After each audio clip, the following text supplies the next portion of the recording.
সবাইকে চমকে দিয়ে 24 তারিখের বদলে 23 তারিখ আর দিল্লির বদলে কলকাতায় এসে নামলেন মার্কিন বিদেশ সচিব মার্কো রুবিও। রাত্রিবেলা এই ঘটনাটি জানা যায়, তিনি কলকাতার উদ্দেশ্যে ট্রেনের গতিমুখ ঘুরিয়ে দিয়েছেন। এখন তার কলকাতা আসার উদ্দেশ্য কি, কার সঙ্গে দেখা করবেন না করবেন এ সম্পর্কে কিচ্ছু জানা যায়নি।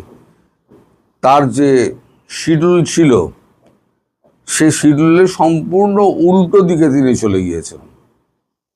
কথা ছিল আগে দিল্লি যাবেন, তারপর সেক্ষেত্রে আগ্রা, জয়পুর এই সমস্ত দেখবেন, শেখ হাসিনার সঙ্গে কথা বলবেন, তারপর তিনি কলকাতা আসবেন।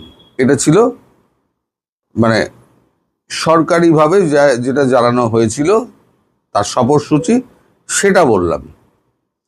এখন সেটাকে সম্পূর্ণ উল্টে দিয়ে তিনি হঠাৎ করে তিনি কলকাতা চলে এলেন। এখনও তিনি কলকাতা আসার পর বিস্তারিত খবর কিচ্ছু পাওয়া যায়নি, আমি বিস্তারিত কোনো খবর আপনাকে দিতে পারবো না। কিন্তু তার এই মার্কো রুবিওর আশা নিয়ে এবং শেখ হাসিনার সঙ্গে তার কথা হওয়া নিয়ে আমাদের এনএসএ অজিত দোভালের সঙ্গে তুমুল তর্কাতর্কি লেগে যায় শেখ হাসিনার। তিনি রীতিমতো ধমকেছেন, তিনি তো ধমকানি, তিনি অজিত দোভালকে রীতিমতো ধমকান। গতকালকে তার মাত্রাটা ছিল একেবারে, অন্যদিন যদি 30-40 থাকে, গতকালকে ছিল 100। মানে এরকম কথা তুমি কও কি কইটা, এই ধরনের কথা। তো ঘটনাটা কি হয়েছে আগে বলি। মার্কো রুবিওর সঙ্গে কথা বলার জন্য তাকে অনুরোধ করা হয়েছিল যে আপনি মার্কো রুবিওর সঙ্গে কথা বলুন, কারণ আমরা ব্যাকডোর চ্যানেলে আমরা একটা দ্বিতীয় পথ খুঁজছি, যেখানে ভারতের সঙ্গে মার্কিন যুক্তরাষ্ট্রের একটা প্যারালাল একটা গভর্নমেন্ট যেটা আছে, সেই গভর্নমেন্টের সঙ্গে আমরা নেগোশিয়েট করছি। সেটা ভারতের ক্ষেত্রে, বাংলাদেশের ক্ষেত্রে দুটোই। সেইখানে বেগে বসেন আমাদের বাংলাদেশের প্রধানমন্ত্রী শেখ হাসিনা। তার একটাই কথা, যারা আমার দেশকে করদ রাজ্যে পরিণত করেছে, যারা আমায় উৎখাত করেছে, যাদের জন্য আমার দেশের এত মানুষের রক্ত ঝরেছে, তাদের সঙ্গে আমি কেন বৈঠক করব? অজিত দোভাল এই নিয়ে 2-4টে কথা বলতে গেলে তিনি আরো ধমকান যে দেশটা আমার বাপের দেশ, আমার বাপের দেশ থেকে আমায় উৎখাত করে সেই বাপের দেশে অরাজকতা যারা ছড়িয়েছে তাদের সঙ্গে আপনি বলছেন আমায় কথা বলতে? আমি কখনো কথা বলবো না। তাছাড়া আমি এখন বাংলাদেশের পদাধিকারী কেউ নই, আমি কেন কথা বলতে যাব? এই নিয়ে মানে বেশ একটা গরম মানে অজিত দোভাল তো চুপ করে থাকেন, উনি বিশেষ কথা বলেন না। শেখ হাসিনার সামনে বিশেষ মুখটুক উনি খোলেন না, খুললেই ওনাকে ধমকান। তো যাই হোক, এখন শেখ হাসিনা তিনি ভুয়ো ধরে আছেন, তিনি আমেরিকার কোনো প্রতিনিধি তাদের কারোর সঙ্গে কথা বলবেন না। তার বক্তব্য, আমি দেশে ফিরি, যদি আমি ক্ষমতায় বসি তখন আমি বাংলাদেশ মার্কিন যুক্তরাষ্ট্রের ব্যাপারে আমি কথা বলবো, কিন্তু তার আগে ওই করদ রাজ্যের চুক্তি ওটা আমি কুচি করে ফেলবো। তারপরে যদি তারা মনে করে যে হ্যাঁ আমার সঙ্গে কথা বলতে তারা আসছেন, মানে রাজি আছেন, তাহলে অবশ্যই কথা হবে। কিন্তু যতক্ষণ না পর্যন্ত ওই চুক্তি আমি কুচি করে ফেলছি, ততক্ষণ পর্যন্ত আমার সঙ্গে মার্কিন যুক্তরাষ্ট্রের কোনো সম্পর্ক নেই। আমার আগেও ছিল না। আমি পরিষ্কার বলেছিলাম মার্কিন যুক্তরাষ্ট্রের সঙ্গে আমাদের কোনো সম্পর্ক নেই। আমি দরকার হলে মার্কিন যুক্তরাষ্ট্রে যাব না, এবং মার্কিন যুক্তরাষ্ট্রে যদি আমার অন্য দেশে যেতে হয় মার্কিন যুক্তরাষ্ট্রকে এড়িয়ে চলে যাব। এটা উনি নাকি আগে বলেছিলেন, আমি জানি না, আপনারা ভালো বলতে পারবেন। তো এই নিয়ে গতকালকে নাকি প্রচুর, আধ ঘন্টা 45 মিনিট নাকি প্রচুর চাপান উতর চলে।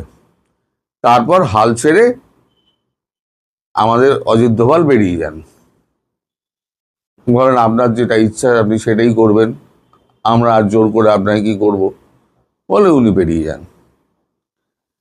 এখন হচ্ছে গতকালকে শুভেন্দু গিয়েছিলেন দিল্লি, পরশুদিনকে দিল্লি গিয়েছেন, পরশুদিন দিল্লি গিয়ে অমিত শাহের সঙ্গে দেখা করেছেন, গতকালকে মোদিজির সঙ্গে দেখা করেছেন। আমি বলেছিলাম মোদিজির সঙ্গে দেখা করলে পরে উনি অর্থনৈতিক প্যাকেজ চাইবেন, কারণ রাজ্যের কোষাগারের যে অবস্থা করে রেখে দিয়েছে, 8 লক্ষ কোটি টাকা দেনা করে রেখে দিয়েছে, রাজ্য চালাবার মতো পয়সা নেই কেন্দ্রের সহযোগিতা ছাড়া। মোদিজি সেই টাকা দেওয়ার ব্যাপারে রাজি হয়েছেন, এবং সমস্ত যে দেনাগুলো আছে সেই দেনাগুলো কি করে মকুব করা যায় সে ব্যাপারেও তিনি মন্ত্রী পরিষদের সঙ্গে কথাবার্তা বলে একটা সিদ্ধান্ত নেবেন বলে উনি জানিয়েছেন। তো এখন মোদিজি কতগুলো কাজ দিয়েছেন শুভেন্দুকে, সেটা হচ্ছে আমাদের বর্ডার ফেন্সিং যেটা শিলিগুড়ি থেকে হচ্ছে, সেই সমস্ত জায়গায় বিএলআরও যারা আছেন তাদেরকে সঙ্গে নিয়ে এই আমাদের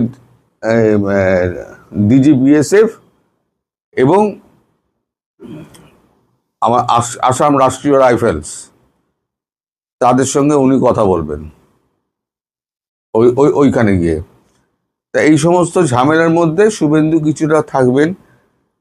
এখন তিনি কবে ফ্রি হবেন এবং কবে শেখ হাসিনার সঙ্গে তার কথাবার্তা হবে সে ব্যাপারে কিন্তু এখনো জানা যায়নি, কিন্তু শেখ হাসিনা কলকাতা আসছেন এটা নিশ্চিত। ওনার জন্য একটা বাড়ি দেখা হয়েছে, বাড়িটা মোটামুটি আপনি বলতে পারেন আপনাদের সীমান্তের প্রায় কাছাকাছি। এখন ঘুরতে ঘুরতে যদি সীমান্তের ওদিকে চলে যান, ধরুন বেনাপোল সীমান্তের ওদিকে উনি চলে গেলেন, আখাউড়া বা বেনাপোল যে কোনো একটা সীমান্তে, আখাউড়ে যাবেন না, আপনি গেলে ফোনকা সীমান্তে যাবেন, তাহলে কি অবস্থা হবে বুঝে দেখুন। এমনি কলকাতা আসছে শুনলে পরে এমনি হার্ট অ্যাটাক হয়ে যাবে। কলকাতা উপস্থিত হলে আইসিইউতে সব ভর্তি হয়ে যাবে।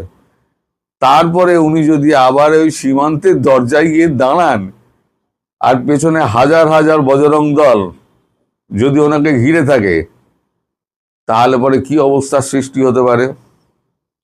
এখানে ভারতের একটা খেলা রয়েছে। ভারতের খেলা হচ্ছে ওই যে আমি বলেছিলাম না, পুতুল নাচ নাচাবলাম, দড়ি ধরে পুতুল নাচ নাচাচ্ছে তারেক রহমান অ্যান্ড কোম্পানিকে।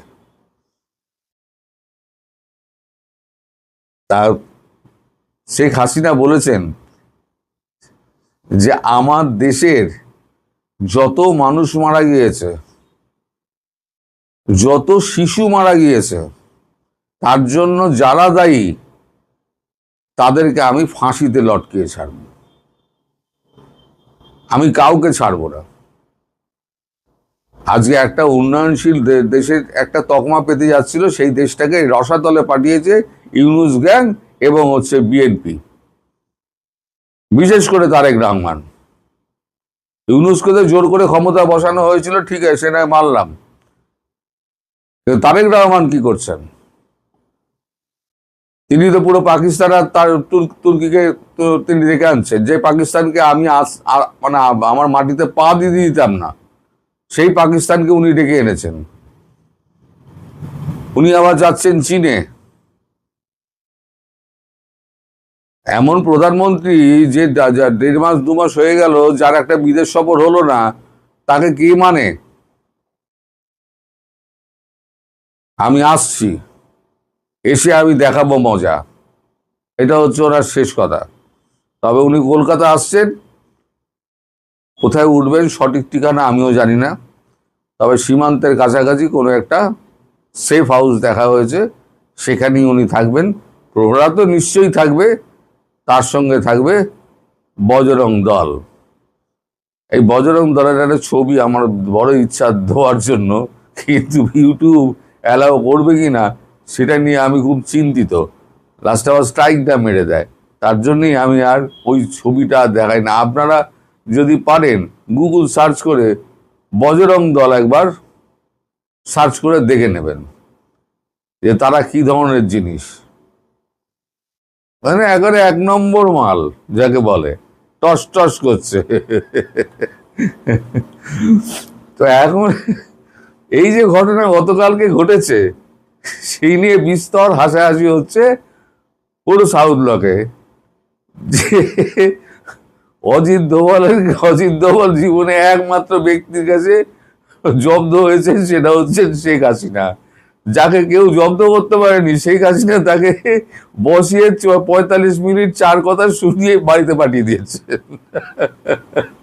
সেই নিয়ে প্রচুর হাসাহাসি হচ্ছে, অবশ্যই গোপনে, তার সামনে তো করার সাহস নেই, অবশ্যই গোপনে। আর শেখ হাসিনা তিনি তার নিজের জায়গায় আটকে রয়েছেন, তিনি কলকাতা আসছেন, তিনি মার্কো রুবিওর সঙ্গে আপাতত দেখা করবেন না।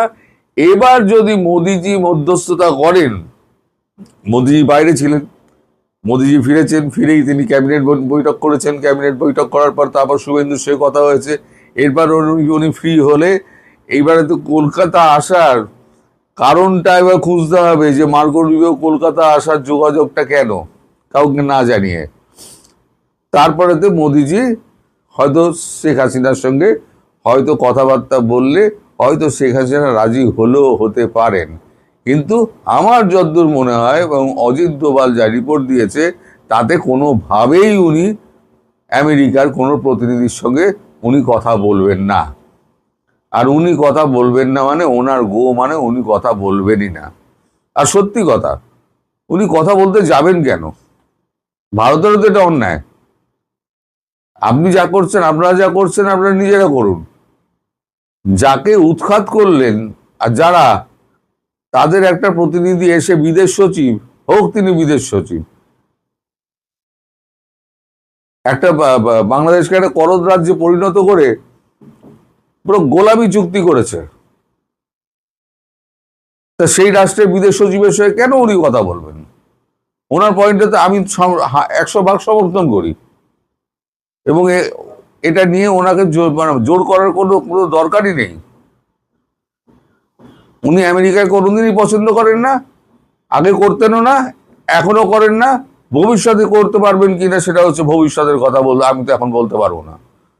তবে এখন যে অবস্থা, তাতে মার্কো রুবিওর সঙ্গে আমার মনে হয় না শেখ হাসিনার কোনো রকম দেখা সাক্ষাৎ হবে।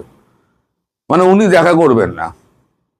মার্কো রুবিও গেলে জোর করে তো আর যেতে পারবেন না। যদি যান তাহলে সেক্ষেত্রে অন্তত অজিত দোভাল তো যাবেন না, জয়শঙ্করও যাবেন না, এটা আমি গ্যারান্টি দিয়ে বলতে পারি আপনাদেরকে। তা এখন মার্কো রুবিও দিল্লি যাক, শুভেন্দু ফ্রি হোক, তারপর তার কলকাতা আগমনের জন্য প্রস্তুত হন আপনারা। কলকাতা আগমন হওয়া মানে বর্ডারে তার দর্শন আপনারা পাবেন খুব তাড়াতাড়ি। সবাই ভালো থাকবেন, সুস্থ থাকবেন, সাবধানে থাকবেন। নমস্কার।